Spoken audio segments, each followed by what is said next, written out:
nós vamos ver um terceiro aspecto do mesmo assunto, que é tetelestai, ou seja, a dívida foi paga. Por que é importante nós entendermos tetelestai? Na língua grega, de onde vem essa palavra, esse conceito significa estar consumado na compreensão, na indicação de que a dívida foi paga. Na época de Jesus, eles encontraram alguns recibos com esse nome no recibo, tetelestai, ou seja, a sua dívida foi paga. Você não tem mais débito, você não tem mais nada a dever, aleluia. Eu não sei você, mas quando eu escuto algo assim, meu coração, ele se alegra, o meu coração, ele enche de regozijo, porque eu posso olhar para o meu Deus e o meu Pai, eu posso olhar para o Senhor Jesus, o meu Salvador, o meu irmão mais velho, eu posso ter plena comunhão com o Espírito Santo, sabendo que não há nenhuma condenação, aleluia. Todo escrito de dívida já foi arrancado e cravado na cruz do Calvário, aleluia. Isso também se torna para nós o quê? Um aferidor da nossa relação com Deus. Porque se eu me relaciono com Deus na base da culpa, se eu me relaciono com Deus na base da condenação, se eu me relaciono com Deus com vergonha, me escondendo dele, eu não entendi ainda tetelestai, ou seja, não há mais dívida, não há mais culpa, não há mais condenação na minha relação com o Senhor, aleluia. Observe o que está escrito em Colossenses capítulo 2, versículo 14, tendo cancelado o escrito de dívida que era contra nós. Eu não escutei nenhum amém, aleluia, mas quando você escuta a palavra, você tem que interagir com ela, porque a palavra, ela expressa o desejo de Deus ao nosso respeito, a palavra representa a verdade de Deus que nos liberta de todo cativeiro, aleluia. Eu vou tentar de novo, tendo cancelado o escrito de dívida que era contra nós, e que constava de ordenanças, a qual nos era prejudicial, removeu-a inteiramente, cravando-a na cruz do Calvário, aleluia. Quem está aqui em paz com Deus, dê um glória a Jesus, aleluia. Quem está aqui numa relação sem nenhuma condenação, dê um brado de vitória aqui, aleluia. Meu amado, todos nós precisamos ter esse aferidor de tetelestai, ou seja, se eu sei que a dívida foi paga, eu não vou tentar pagá-la novamente por minha própria justiça, porque em primeiro lugar seria desconsiderar o preço pago por mim, em segundo seria uma obra da carne, porque a minha justiça não é suficiente para me tornar moralmente, eticamente, espiritualmente aceito por Deus. A minha reconciliação com Deus não depende de mim, mas depende do preço que foi pago na cruz do Calvário, preço de redenção, preço de sangue precisa ser honrado e glorificado pelos nossos lábios, por nossas ações. Alguém está aqui, pode dar um glória a Deus, aleluia, aleluia. Veja o que está escrito em Hebreus capítulo 9, versículo 12 em diante. Quando, porém, veio Cristo como sumo sacerdote dos bens já realizados, mediante maior e mais perfeito tabernáculo, não feito por mãos, quer dizer, não desta criação, não por meio de sangue de bodes e de bezerros, mas pelo seu próprio sangue, entrou no Santo dos Santos, uma vez por todas, tendo obtido eterna redenção. Eu fui comprado por bom preço e fui tirado do mercado de venda, aleluia. Oh, aleluia. Portanto, se o sangue de bodes e de touros e cinzas de uma ovelha, aspergidos sobre os contaminados, os santificam, quanto à purificação da carne, muito mais abundantemente além, incomparavelmente além, muito mais o sangue de Cristo, que pelo Espírito eterno, a si mesmo se ofereceu sem máculas a Deus, purificará a nossa consciência das obras mortas, para servirmos ao Deus vivo e todo-poderoso. Eu fui redimido, porque a dívida foi paga, não há mais condenação sobre mim, aleluia. Atitudes que correspondem à obra consumada, atitudes atitudes que correspondem à graça oferecida, atitudes que correspondem ao tetelestai, significa: eu não sou mais escravo do pecado, eu não sou mais escravo desse sistema mundano, eu não sou mais escravo de mim mesmo, porque inclusive eu posso dizer a respeito de mim mesmo: a vida que tenho, vivo-a pela fé no Filho de Deus, que me amou e se entregou por mim, aleluia. Não sou eu mais quem vivo, mas Cristo vive em mim. Eu estou crucificado para o mundo, e o mundo está crucificado para mim. Nada lá me interessa, porque eu já tenho o maior e mais extraordinário presente, o maior e a mais extraordinária herança. Eu sou filho de Deus, aleluia, redimido pelo sangue de Cristo. Eu posso andar em vitória. Há alguém aqui que crê da mesma forma? Faça barulho nesse lugar, aleluia. Redenção, tetelestai, ou seja, foi pago a dívida. Foi pago a dívida. Não há mais nenhuma condenação na presença do Senhor. Isso nos traz um outro benefício extraordinário, que nós chamamos de reino de Deus. Jesus, quando ele veio, ele estabeleceu o seu reino inabalável, seu reino de justiça, seu reino de paz, seu reino de alegria. Ele estabeleceu o seu reino. Agora, o mais importante disso é que ele não simplesmente estabeleceu o seu reino, mas a todos a quem ele redimiu, ele transportou para esse reino. Ele transportou para viverem lá. Olha o que está escrito em Colossenses capítulo 13, versículo 14. Ele nos libertou do império das trevas. Alguém foi comprado por bom preço? Alguém aqui tem a sua dívida paga? Alguém aqui pode dizer que o Senhor Jesus tem a sua obra completa e nada ficou para trás, nenhuma unha vai ficar no Egito? Dê um glória a Deus aí. Aleluia, Ele nos libertou do império das trevas e nos transportou para onde? Para o reino do Filho do seu amor, no qual temos a redenção, a remissão dos pecados. Deixa eu te falar uma coisa, antes que eu te fale, eu quero ouvir de você. Quantos aqui entendem que tetelestai significa a dívida foi paga? Nós estamos quitados, nós fomos comprados por bom preço e fomos tirados do mercado de venda. Nós fomos transportados do império das trevas e transportados para o reino do Filho do seu amor. Quantos conseguem entender que espiritualmente agora você não está sentado nessa cadeira? Espiritualmente agora você está sentado com Cristo, à direita do Pai, acima de principados e potestades. Quantos creem que agora você não é um medíocre, você não é um mendigo, mas você é um filho de Deus, herdeiro em Deus e co-herdeiro em Cristo Jesus, e a partir da redenção que lhe foi proposta no sangue derramado, você pode reinar em vida. Há alguém que crê como eu creio aqui? Diga amém. Quando nós falamos de atitudes que correspondem à obra consumada, atitudes que correspondem à graça oferecida, atitudes que entendem um tetelestai, ou seja, está quitado a dívida, nós não podemos mais ter a mesma mentalidade. O grande problema das pessoas é que elas mudam de religião, mas não mudam de posicionamento mental. Elas mudam de religião, mas não mudam de conceitos espirituais. Eles foram transportados para o reino do Filho do seu amor, como diz Romanos capítulo 14, um reino de paz, um reino de justiça, um reino de alegria. Mas a mentalidade deles é uma mentalidade escrava. Você observa essa mesma verdade, por exemplo, quando o povo foi libertado do Egito. Moisés, com mão poderosa, ungida pelo Senhor, tirou o povo do cativeiro.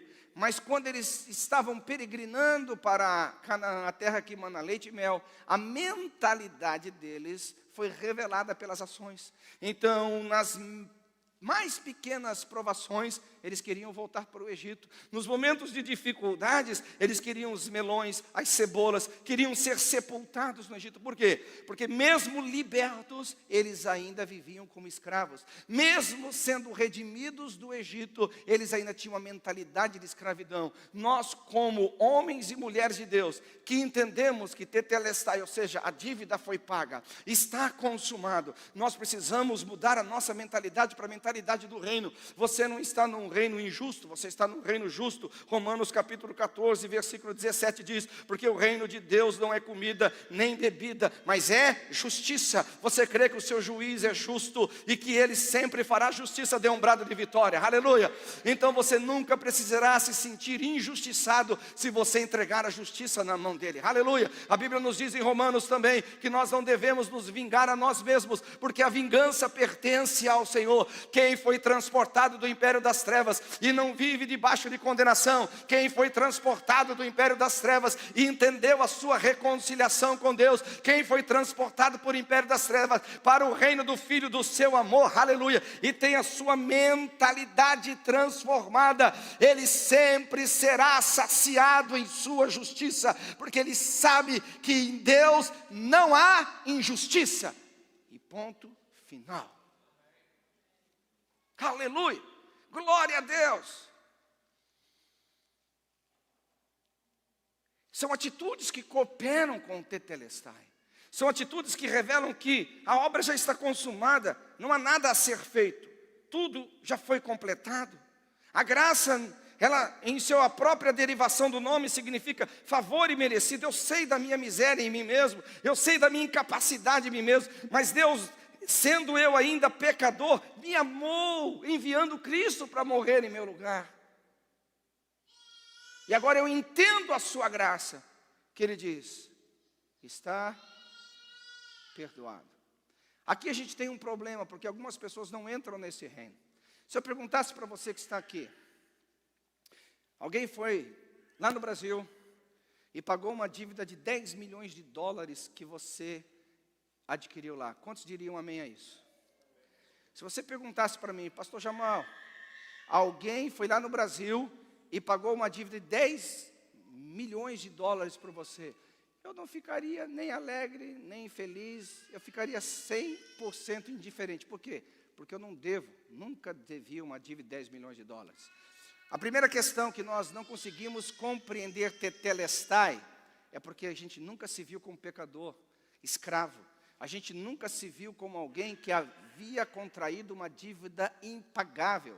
E se você não se vê como doente, você não procura um médico. Se você não se vê como um devedor, você não vai procurar quitar a sua dívida. Quando você não enxerga a sua insuficiência, você nunca procurará a suficiência de Cristo. Então eu oro esta noite para que o Espírito da verdade abra os seus olhos e mostre que na sua própria justiça você é injusto, que na sua própria moralidade você é imoral, que na sua própria ética você falta demais, mas em Cristo você é amado, em Cristo você é perdoado, em Cristo você é reconciliado, em Cristo você tem a sua dívida paga, em Cristo não há mais condenação, em Cristo não há mais vergonha, em Cristo você tem uma novidade de vida, em Cristo você pode todas as coisas, em Cristo você é herdeiro em Deus e co-herdeiro em Cristo Jesus, em Cristo você está acima de principados e potestades, em Cristo você tem uma herança eterna, em Cristo você tem uma esperança de futuro, em Cristo você tem todas as coisas,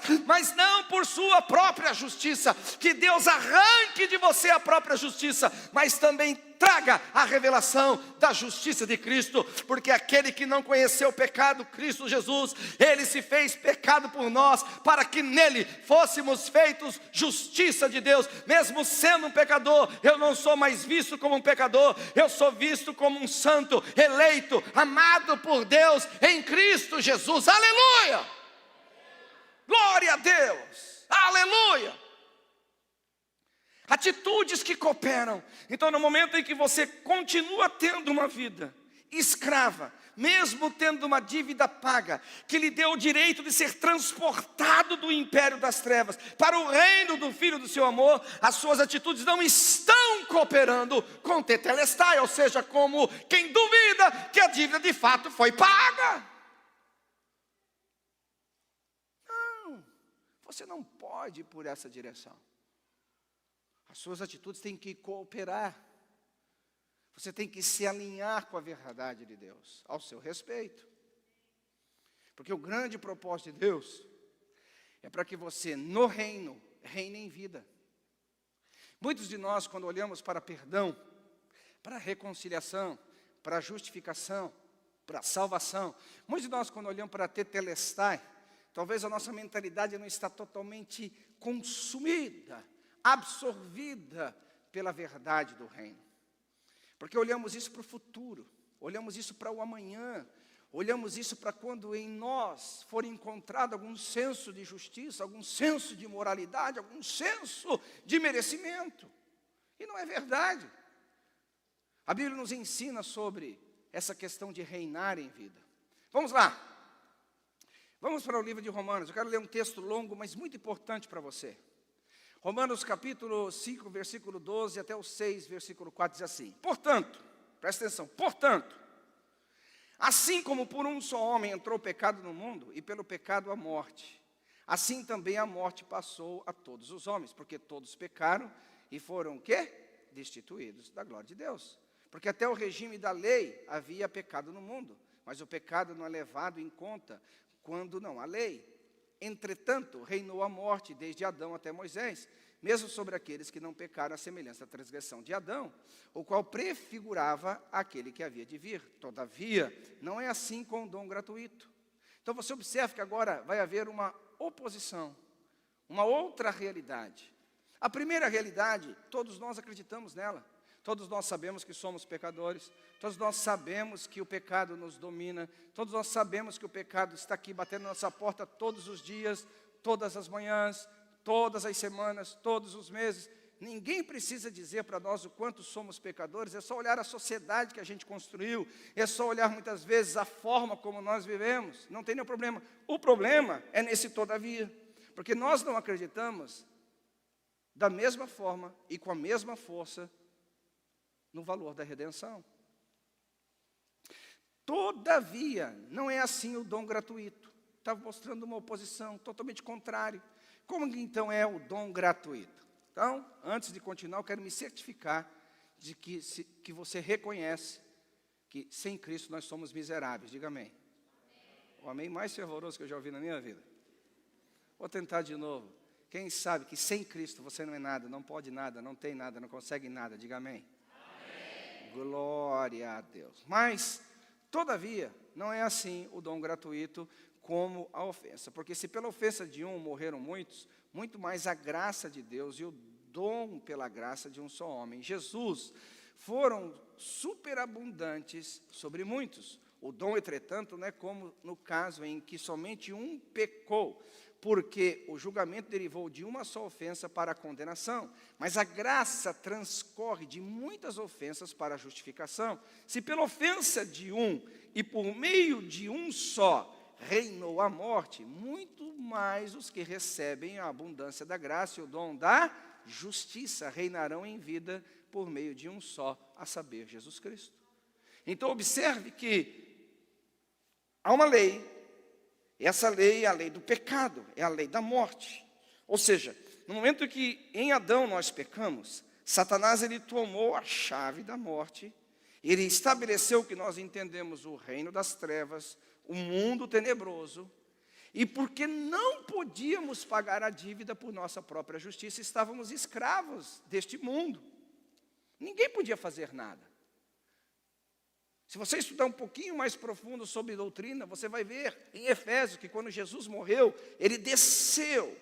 O que esse descer, ele tem a conotação do seio de Abraão, ou seja, mesmo aqueles que morreram na promessa, mesmo aqueles que morreram na justiça que havia na lei, mesmo aqueles que morreram na esperança do Salvador, eles não podiam entrar plenamente no gozo de Deus, porque eles estavam endividados.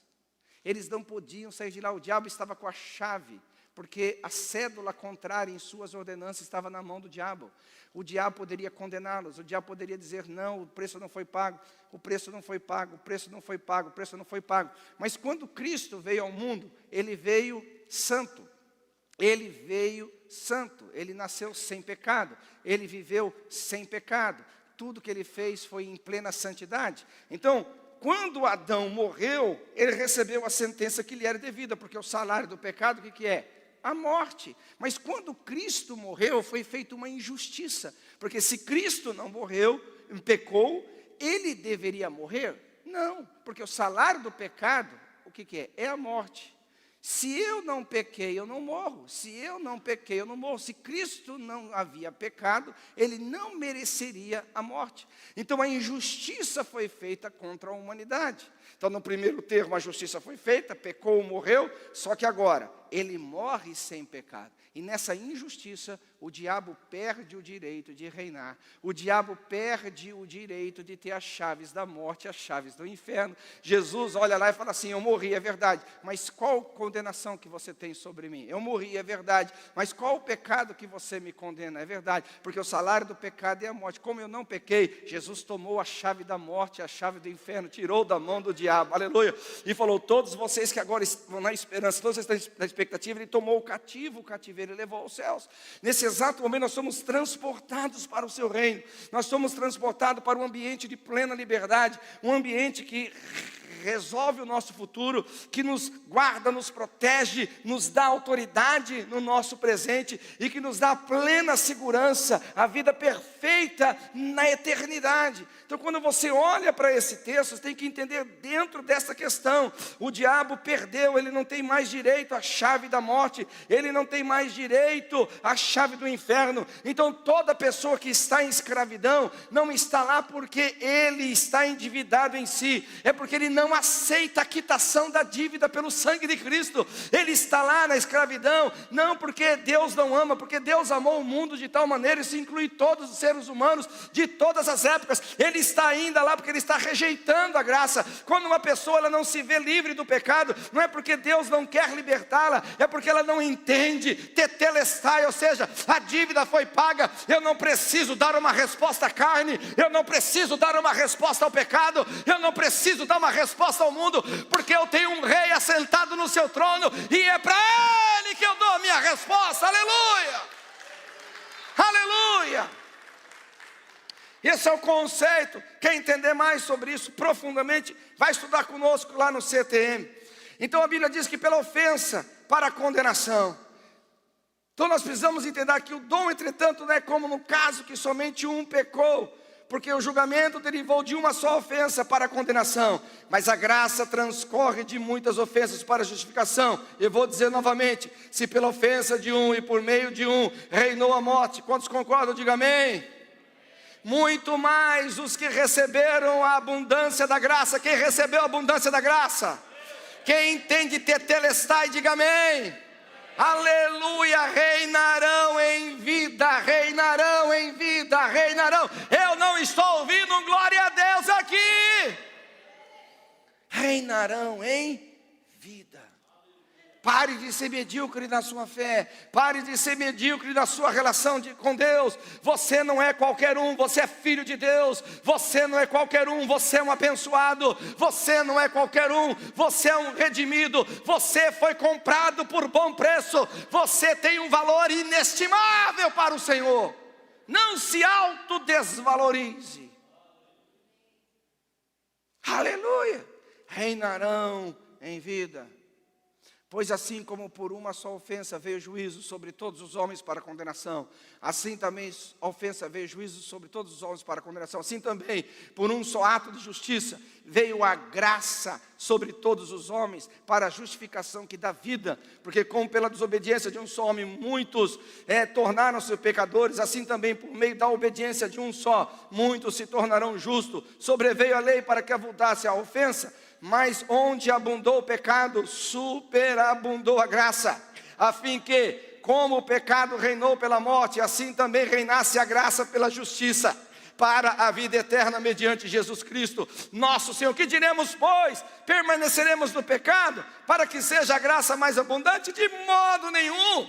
Como viveremos ainda no pecado, nós os que para Ele morremos? Então, resume tudo. Tetelestai, a dívida foi paga, a dívida foi paga. Eu não preciso mais ser escravo, eu não preciso mais viver para o pecado. Glória a Deus. De modo nenhum conviremos ainda no pecado para Ele, se para Ele morremos, de forma nenhuma. Ou porventura ignorais que todos nós que fomos batizados em Cristo Jesus, fomos batizados na sua morte. Fomos, pois, sepultados com ele na morte pelo batismo, para que, como Cristo foi ressuscitado dentre os mortos pela glória do Pai, assim também andemos em novidade de vida. Dá um toquezinho para o seu irmão e fala assim: você está naquela vida velhinha ainda? Coitadinho, tadinho, miserávelzinho, condenadozinho, pecadorzinho, vidinha. Não, você não entendeu, Tetelestai. A dívida foi paga. Nenhuma dívida. Aleluia. Você é debt free. Aleluia. É o sonho de todo americano. Glória a Deus. Glória. Alguém está comigo aqui ou não? Glória a Deus. Então essa é a revelação. E é nesta altura que nós devemos andar. Aqui é muito baixo. É nessa dimensão, nas regiões espirituais. Não nas suas emoções, mas nas suas convicções de fé. Não nas suas emoções, porque o coração do homem é enganoso. É na verdade de Cristo, não na sua verdade. Então, se um dia as suas emoções te condenarem, você não duvide da palavra, você duvide das suas emoções. Quando as situações tentarem te apertar e dizer que não é nada verdade que você está dizendo, questione as situações, não a verdade de Deus.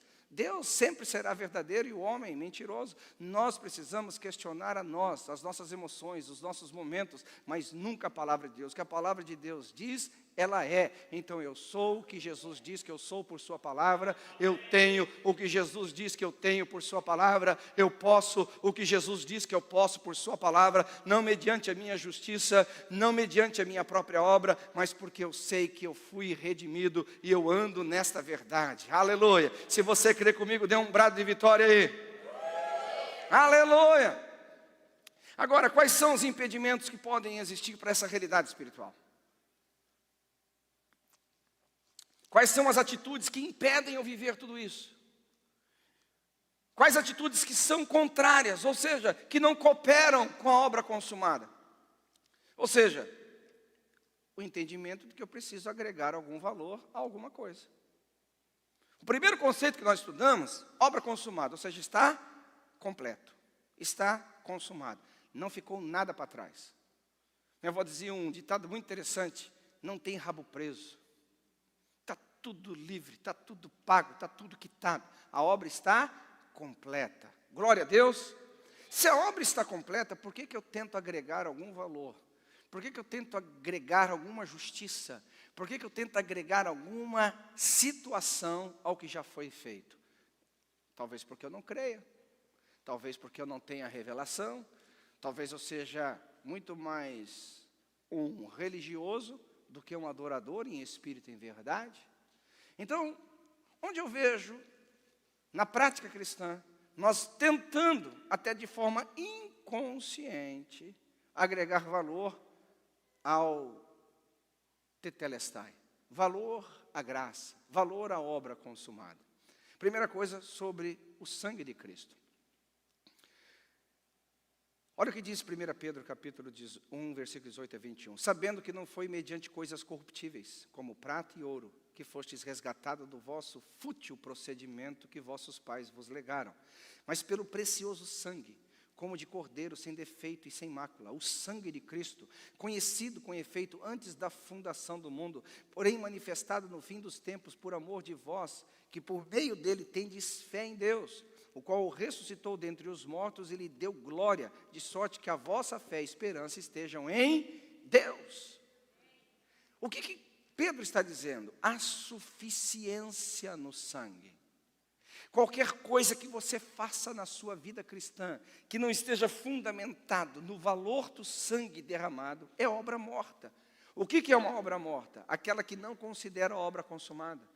Aquela que não considera a graça imerecida, aquela que não considera tetelestai, ou seja, a dívida paga. Eu vou ter que fazer alguma coisa para que eu de alguma forma me sinta mais aliviado, eu vou ter que agregar alguma coisa mais ao sangue de Cristo, seja a rosa, seja sal grosso, seja o corredor da bênção, seja as campanhas, é tanta coisa mística que nós vamos trazendo para dentro da igreja, que os resultados são obras mortas, ainda que tenham a aparência de espiritualidade. Paulo, quando escreveu aos Colossenses, disse: olha, estas coisas elas têm aparência de espiritualidade, elas têm aparência de piedade, mas elas são mortas, elas não têm significado algum, querido. Se você precisar de uma rosa para se sentir bem com Jesus, se você precisar passar no corredor do Sal Grosso para se sentir bem com Jesus, se você precisar pagar dinheiro para se sentir bem com Jesus, você não entendeu o que Pedro escreveu. Não fomos comprados por coisas corruptíveis, nós fomos comprados pelo precioso sangue de Cristo, e foi esse sangue apresentado diante do Pai que ele diz: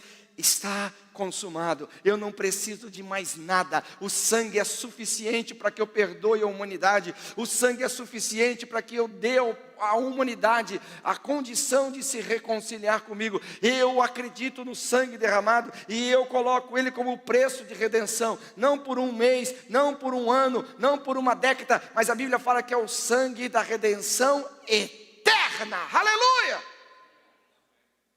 Nada, absolutamente nada. Se alguém está dizendo que você precisa agregar alguma obra ao sangue de Cristo, que você precisa fazer alguma coisa para se tornar merecedor do sangue derramado, despreze. Isso é heresia, isso é bobagem, isso é religiosidade, isso vai te causar prisão e não liberdade. Se torna muito mais um impedimento à graça do que propriamente uma atitude que coopera com o tetelestai, ou seja, a dívida paga. E está cheio por aí, está cheio por aí. Eles estão sempre agregando algum valor ao sangue derramado, sempre alguma coisa que você precisa fazer para efetivar o sangue de Cristo. Não, já é a terceira semana que eu estou pregando isso. As nossas atitudes não agregam valor ao sangue. Qualquer coisa que fazemos não agrega valor à obra consumada. Ou ela coopera com o que foi feito, ou ela impede com o que foi feito, mas não agrega. Isso tem que mudar a sua concepção. Lá no site tem já 2 mensagens sobre isso, você pode acompanhar bastante no nosso canal. Então, quando o sangue não é suficiente, eu tenho visto muito comumente hoje em dia, as pessoas têm o evangelho e mais alguma coisa. Elas têm o evangelho e algo mais. Elas têm o evangelho e alguma coisa precisa ser acrescentada. Eu fico me perguntando às vezes, será que o sangue de Cristo não foi profundamente valioso? Será que o sangue de Cristo não foi tremendamente suficiente para nos redimir da nossa, como diz Pedro, fútil maneira de viver? Eu não preciso de mais nada, eu tenho tudo, eu tenho Jesus. Eu não preciso de mais nada, eu tenho tudo, eu tenho o valor da redenção depositado no altar de Deus, que é uma redenção eterna, aleluia, e ponto final. Nós precisamos aprender a olhar para as coisas de forma mais específicas, de forma mais doutrinárias. Qual outra coisa que causa impedimento ao tetelestai? Agregar um outro mediador. Porque há um só Deus e um só mediador entre Deus e os homens, Cristo Jesus, homem, o qual a si mesmo se deu em resgate por muitos, testemunho que se deve prestar em todos os tempos oportunos. Não há o mediador, ninguém está e deve estar no meio do caminho para que você se achegue a Deus. Seu pai não está, sua mãe não está, seu pastor não está, o papa não está, não há ninguém. Ninguém pode ser mediador da sua relação com Deus. Se você precisa de mais alguém para se relacionar com Deus, você ainda não entendeu a obra consumada, não entendeu a graça de Deus, não entendeu que a dívida já foi quitada. A sua relação com Deus é pessoal, a sua relação com Deus é íntima, a sua relação com Deus é individual. O desenvolvimento da fé é outra coisa. O desenvolvimento da vida cristã é relacional. Mas a fé que você tem é para você. Eu acho interessante as pessoas, hoje em dia, colocarem o pastor, às vezes numa posição até maior do que Deus. Colocar um líder espiritual numa posição que Deus não o colocou. Amados, deixa eu te falar. A única diferença entre eu e você é que Deus me colocou aqui como líder. Mas em termos de valor, nós temos o mesmo valor. O sangue derramado por você foi o sangue derramado por mim. O valor que você tem é o valor que eu tenho. Nós respeitamos as autoridades por uma questão de ordem e decência, respeitamos porque é mandamento de Deus, e tem tantos outros valores nessa linha de honra, mas não de valorização.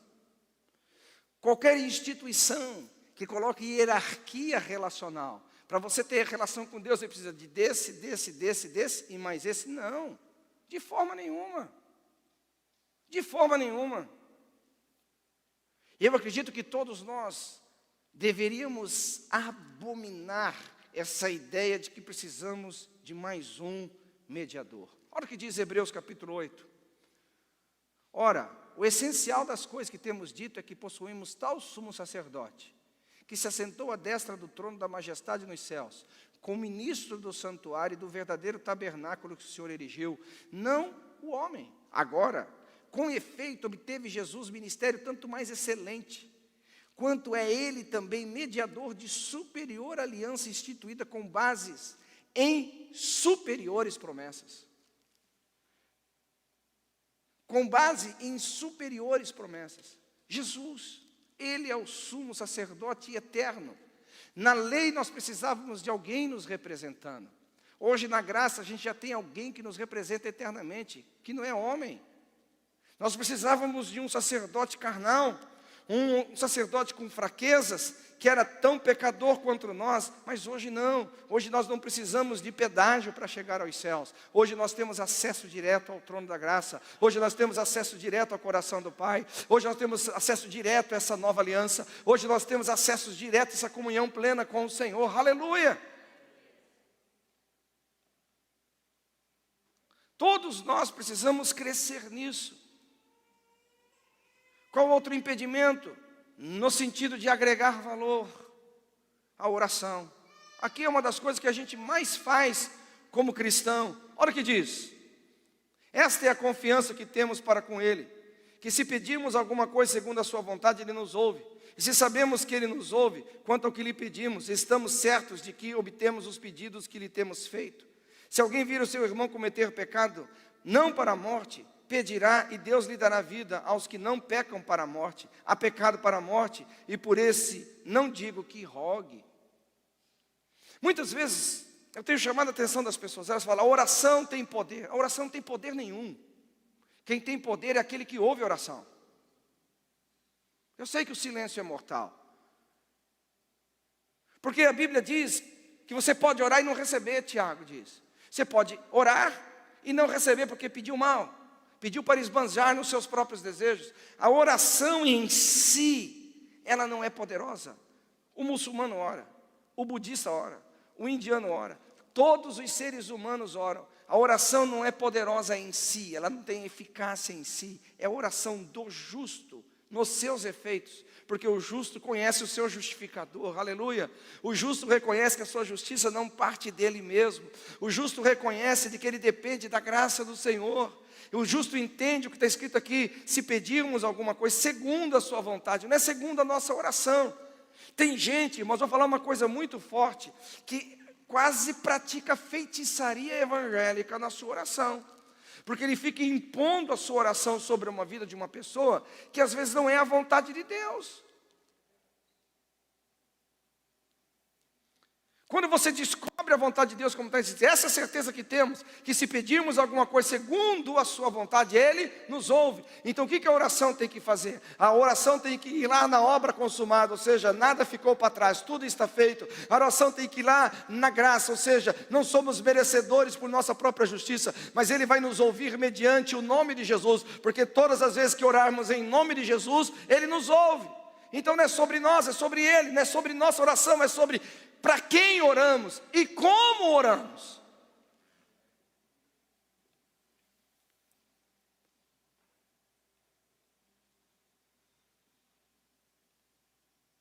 Muitas vezes, a gente acha que a nossa oração em si faz alguma coisa. Não, quem faz alguma coisa é o Deus que ouve a oração. Quem faz alguma coisa é o sangue derramado na cruz. Orar é importante? Lógico que é. Muito importante. Talvez deveríamos valorizar um pouco mais a oração. Talvez deveríamos investir mais tempo na oração. Talvez precisaríamos mergulhar mais profundo na oração. Porque, na realidade, a vida de oração que temos reflete muito o quanto entendemos da obra consumada. A vida de oração que temos revela em muito o entendimento da graça. A vida de oração que temos revela em muito o tetelestai. Mas nunca a oração agrega valor ao nome de Jesus. Nunca a oração agrega valor à obra consumada. Nunca a oração faz você merecedor daquilo que Deus te deu gratuitamente. Deus não vai te tornar merecedor pela quantidade de tempo da sua oração. Aliás, a Bíblia diz que é o contrário. Não pense que serás ouvido repetindo as suas orações, que na nossa cultura é reza.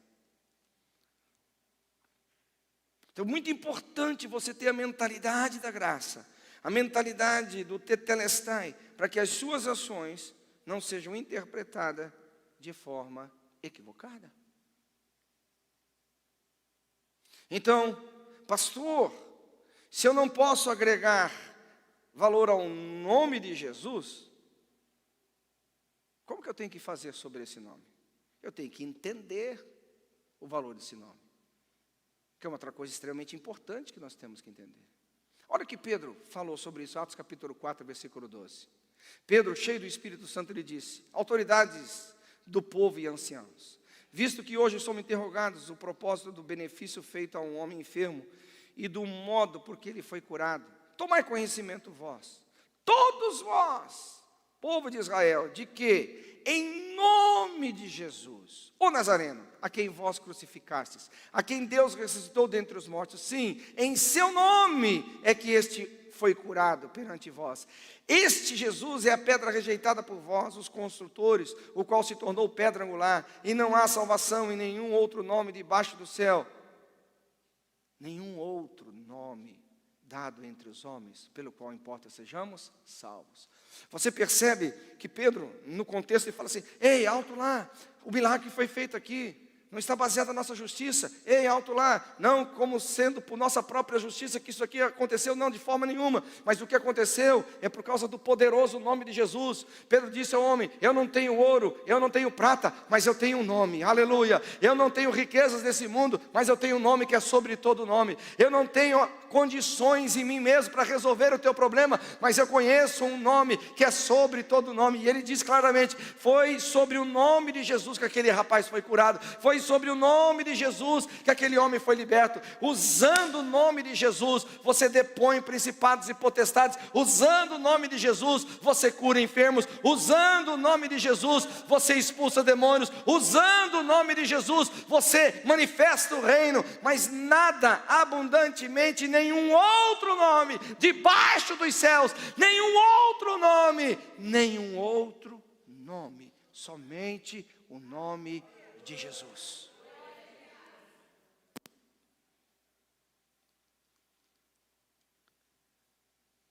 Pastor, como que eu posso interagir? Como que eu posso interagir para que eu não cause impedimentos a esse tetelestai? Tudo se resume a manter a boa consciência. Esse é o dever que te encarrego. Paulo dizendo a Timóteo, seu filho: segundo as profecias de que antecipadamente fosses objeto, combate firmado nelas, o bom combate, mantendo o quê? A fé e a boa consciência. Porquanto alguns, tendo rejeitado a boa consciência, vieram a naufragar na fé. Dentre esses se encontram Emineu e Alexandre, os quais entreguei a Satanás para serem castigados, a fim de não mais blasfemarem. Então, eu não vou explicar sobre esses dois rapazes aqui, sobre Emineu e Alexandre, mas você vê a possibilidade de pessoas naufragarem na fé, porque não manteram a boa consciência. Queridos, deixa eu te falar uma coisa. Deixa eu te falar uma coisa muito séria. Você está comigo aqui ou não? Se você precisa agregar valor ao sangue derramado, se você precisa agregar valor ao nome de Jesus, se você precisa de um outro mediador na sua vida, e se você acha que a sua força está na sua performance cristã, você está perdendo a sua boa consciência e certamente você vai colher um burnout. E certamente você vai colher uma deficiência de fé que vai levar você ao naufrágio. Toda a nossa relação com Deus é na obra consumada, toda a nossa relação com Deus é na graça imerecida, toda a relação com Deus é no debt free, ou seja, a dívida foi paga, está quitado, aleluia. Manter a boa consciência é saber, eu não preciso de mais nada que me auto-justifique, eu não preciso de mais nada que me auto-promove, eu não preciso de mais nada, eu tenho a suficiência de Cristo, aleluia, glória a Deus. É muito fácil nós perdermos a linha da sanidade teológica. É muito fácil nós perdermos a linha do equilíbrio espiritual. Nós temos que manter a boa consciência. Paulo, quando ele fala das armas espirituais, em Efésios capítulo 6, ele diz do capacete da salvação. O que é o capacete da salvação? É guardar a sua mente, é guardar a sua forma de raciocínio, é guardar como você elabora os seus pensamentos. Os seus pensamentos precisam fluir por intermédio da obra consumada. Nada falta a ser feito. Os seus pensamentos precisam fluir através da graça, favor e merecido. Os seus pensamentos precisam fluir através de tetelestai. A dívida foi paga, não há mais nenhuma condenação. São três verdades a respeito do mesmo assunto, a obra de Cristo por nós na cruz do Calvário que nos trouxe a eterna salvação. Você tem que manter essa boa consciência, manter que não é nada sobre você, mas tudo sobre Ele, que o amor de Deus te encontrou na sua miséria, mas Ele não fez com que você continuasse na sua miséria, Ele te transportou para o seu reino de justiça, paz e alegria, aleluia, o seu reino inabalável. Não perca a sua consciência, não perca a sua identidade, não perca a sua herança, não perca o que te foi dado gratuitamente.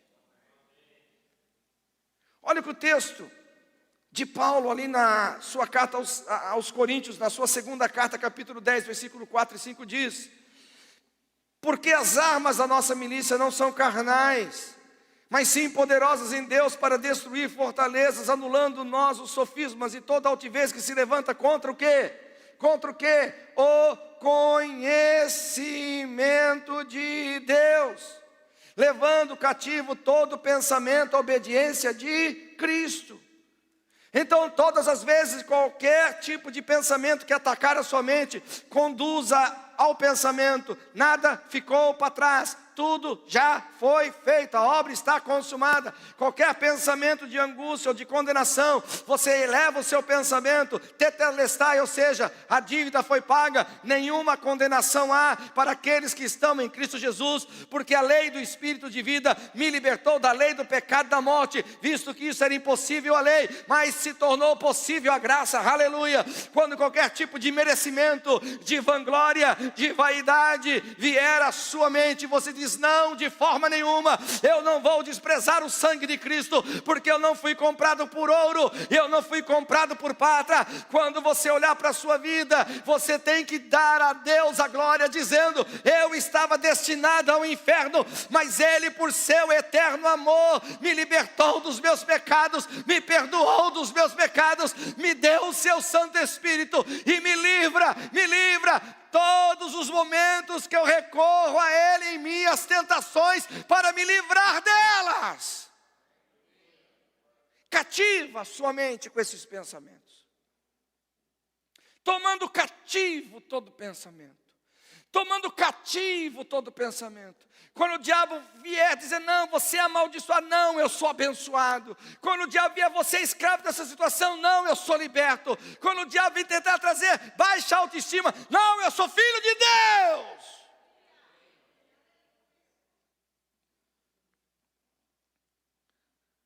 Os seus pensamentos não podem te dominar. Eles precisam ser governados pelas verdades de Deus. São verdades inabaláveis. A redenção foi algo que Deus nos garantiu. e nela não há sombra de variação. Ela é eterna, tomando cativo todo pensamento. Esse é o nosso trabalho. E é aí que eu digo, atitudes que cooperam com a graça, atitudes que cooperam com a obra consumada, atitudes que cooperam com tetelestai.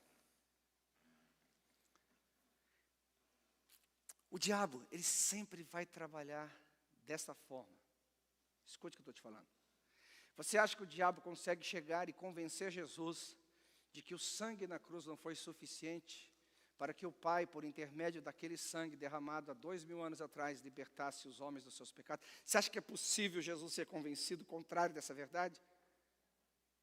Não é possível, nunca será possível. Concorda? Digo amém. Então o que o diabo faz? A guerra com Jesus, ele sabe que ele já perdeu. Ele é o diabo derrotado. A Bíblia fala que Jesus se manifestou para destruir as obras do diabo.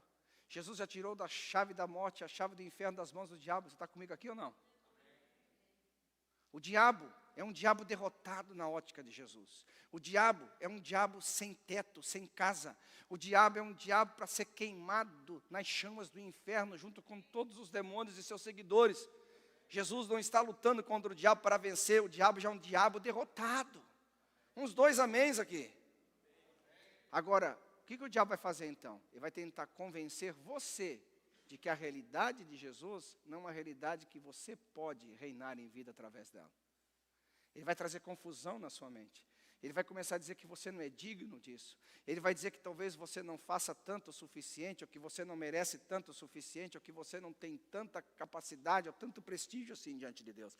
E ele vai usar todas as ilusões possíveis e imagináveis, não para descreditar o sangue de Cristo para Cristo, mas para descreditar o sangue de Cristo para você.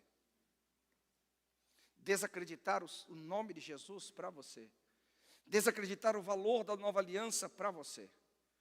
Mas se eu tenho um tetelestai bem estabelecido no meu coração, o que eu vou dizer para ele? A dívida está paga. Deixa eu explicar essa teologia de uma forma bem popular. Quantos aqui o diabo já veio tentando comer a sua orelha e te condenar dos seus pecados no passado? Diga amém. Ninguém fica de fora. O diabo trabalha, igual mosca de boi. Você bate aqui, ele cai de lá, você bate de lá, ele cai para cá. É a coisa que eu posso assemelhar o diabo é com Beelzebub, que é o tal o Deus das moscas. Ou coisa perturbadora é uma mosca, não é verdade, irmão? Então o diabo está de todas as formas, você bate de um lado, bate de outro. Ele está lá tentando comer teu cérebro, dizendo que você é condenado. Mas vou te dar uma dica, que você vai deixar o diabo perturbado agora. Quando o diabo vier te lembrar do seu passado, você fala assim, é verdade. Eu fui isso mesmo. Olha, eu vou te contar uma coisa, diabo. Eu fiz algumas coisas piores, não te contaram, não? Eu fiz isso. Cara, eu fui uma aberração. Eu fui horrível, eu fui um miserável mesmo. É verdade, você tem razão, eu fui. Então, diabo, sobre o meu passado, eu não tenho nenhum problema, porque a dívida já foi paga. Tetelestai. Uns 2 améns. Não tenho condenação por isso. Eu não tenho vergonha do meu passado. Eu não tenho vergonha do que eu fiz. Eu não tenho vergonha das coisas que antecederam antes a minha conversão. Não há condenação para isso. Glória a Deus. Quem está comigo, diga amém. Beleza. Então, diabo, deixa eu te falar uma coisa. Você está perdendo tempo me levando para o meu passado, porque eu não estou mais lá. Aleluia. Eu não estou mais lá, eu não sou mais escravo do meu pecado. O sangue de Cristo foi suficiente para purificar a minha consciência. O sangue de Cristo foi suficiente para conceber a ideia de tetelestai, ou seja, a dívida foi paga. Não tenha medo de ter esse pleito com o diabo, nenhum medo, amém? Agora, como que você vai deixar o diabo perturbado? Fala assim, já que você me lembrou do meu passado, eu queria te lembrar de uma coisa, diabo, que talvez você esqueceu. Ele vai te perguntar o quê? Deixa eu te mostrar o seu futuro. Isso aí. Gostei. Deixa eu te mostrar o seu futuro. Porque o meu, eu vou estar nas ruas de ouro. eu vou estar nadando no rio da vida, eu vou estar em comunhão perfeita com meu Deus, porque o meu passado já foi perdoado, eu estou em aliança eterna com Ele. O meu não vai ter mais choro, não vai ter mais lágrimas, o meu vai ser só de gozo, de alegria, eu vou viver o reino inabalável. O meu futuro, diabo, vai ser glorioso, vai ser extraordinário, vai ser maravilhoso. Lá eu vou estar eternamente com Ele, no gozo eterno, nas delícias eternas, vivendo e conhecendo Ele, como por Ele sou conhecido. Mas você, sabe qual é o seu futuro? Você vai queimar no inferno, você vai sofrer a vida inteira, você vai pagar a sua perturbação a vida inteira. Então vamos conversar de futuro, porque de passado eu estou resolvido, de futuro eu também estou resolvido, mas lá no seu futuro você está lascado, seu chifrudo, você está lascado, seu rabudo. Meu irmão, você tem que entrar nesse embate, não baseado na sua própria justiça, você tem que entrar no embate olhando para Cristo, como Cristo se comportou quando o diabo chegou perto dele, sabe o que ele falou? Ei, alto lá, ei, você não tem nada em mim. Quem aqui tem um tetelestai, diga amém. O diabo não tem nada em você, nenhuma condenação há. Agora, logicamente, se o sangue de Cristo não foi suficiente para você parar com pornografia, se o sangue de Cristo não foi suficiente para você parar de mentir, se o sangue de Cristo não foi suficiente para você parar de trair sua esposa, seu marido, se o sangue de Cristo não foi suficiente para você parar de fazer coisas erradas, então o sangue de Cristo não é suficiente para você. Não que o sangue de Cristo não seja suficiente. Porque você não está dando o devido valor ao sangue de Cristo. Você está valorizando mais seus desejos, mais a carne, do que o valor da redenção. Aí, para quem o sangue de Cristo não é valioso, aí não tem como dizer para o diabo que você não está no seu passado. Porque você vive o passado no presente, então ele não é passado.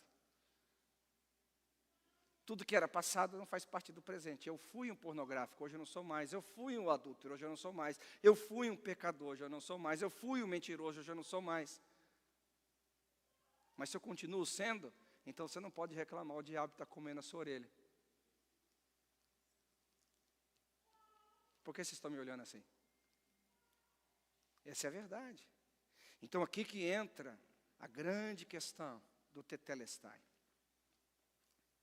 Muitas pessoas não conseguem viver à altura da dívida paga, porque de fato, eles não entendem a questão posicional, o que eles são em Cristo imerecidamente, e eles não conseguem traduzir em prática de vida o que eles são posicionalmente de forma vivencial. E o que a Bíblia nos ensina sobre isso, eu vou terminar com esse texto. Tito capítulo 1 diz assim: e a graça de Deus se manifestou a nós salvadora, educando-nos para toda boa obra. Então são 3 estágios: a graça que salva, a graça que educa. Essa pregação, eu estou educando você a ter uma mentalidade de regenerado, a ter uma mentalidade de redimido, a ter uma mentalidade de quem está sentado com Cristo à direita do Pai. Eu estou ensinando você a deixar de ser religioso e passar a ser um crente mais alegre, mais feliz, mais regozijante. Eu estou ensinando você a reinar em vida por intermédio de Cristo Jesus. Eu estou tirando você da sua mediocridade, te levando para um ambiente de excelência. Eu estou tirando você do seu mundo pequeno, fétido, sepulcral, e te levando para um reino de justiça inabalável, um reino de alegria. Estou te tirando você do seu mundinho para te levar para o reino de Deus.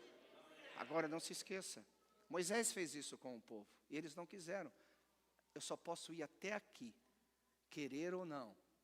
Atitudes que cooperam ou não com a graça de Deus, já não depende de mim, depende de você em relação à sua própria vida. E eu gostaria de fazer um apelo para você. Você que é crente, você que entrou aqui a primeira vez, você que está me ouvindo pela internet, nós precisamos voltar à essência do Evangelho. Nós precisamos voltar à essência da obra consumada na cruz do Calvário. Nós precisamos voltar à essência do que Cristo fez por nós. E sermos livres desse mundo egoísta. O que está na moda agora é a palavra narcisista. Daria para escrever um livro, o Evangelho Narcisista. Egoísta, onde o homem é o centro de todas as coisas. Para viver um evangelho cristão. Um evangelho onde Ele é o centro, onde tudo é dEle, onde tudo é por Ele, onde tudo é para Ele. onde nós não nos pertencemos a nós mesmos. Nós somos comprados por bom preço. Então nós temos hoje a nossa forma de viver em agradar a Deus, em dar a Ele a glória, em dar a Ele a honra, em dar a Ele o louvor. Olha aqui para mim, olha nos meus olhos. Viver no pecado não dá glória a Deus. Ser escravo do pecado não glorifica a Deus. Sabe o que glorifica a Deus? É você andar em santidade, é você andar em verdade, é você dizer para o diabo que ele não tem mais poder sobre a sua vida. Aleluia. É vida de miséria, vida em que você não consegue avançar em nada, não glorifica a Deus. O que glorifica a Deus é você viver plenamente a graça do Senhor. Então você tem que lutar por isso, não como quem se torna merecedor, mas lutar pelo que foi te dado gratuitamente, lutar por aquilo que foi te entregue, sem que você não merecesse, sem que nada e ninguém pudesse te dar, exceto Cristo, e Ele te deu. Então quando você vive a vida abundante, quando você reina em vida, você está honrando Jesus. Quando o pecado bate na sua porta, não, eu já tenho o suficiente.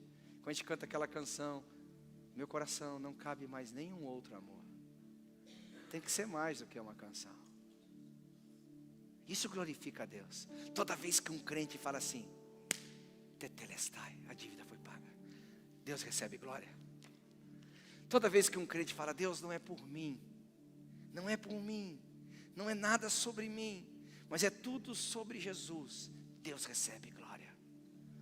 Todas as vezes que você reina em vida, mesmo diante das tribulações, mesmo diante dos momentos difíceis, mesmo diante das injustiças, mesmo diante das próprias fraquezas, Jesus está recebendo a glória. E essa é a razão de você viver, para dar glória a Jesus, para dar louvor a Jesus. Que a sua expressão seja uma expressão de que a obra está consumada. Que a sua expressão de vida seja a expressão de alguém que recebeu a graça imerecida. Que a sua expressão seja a expressão de quem tem tetelestai. A dívida foi paga. Aleluia.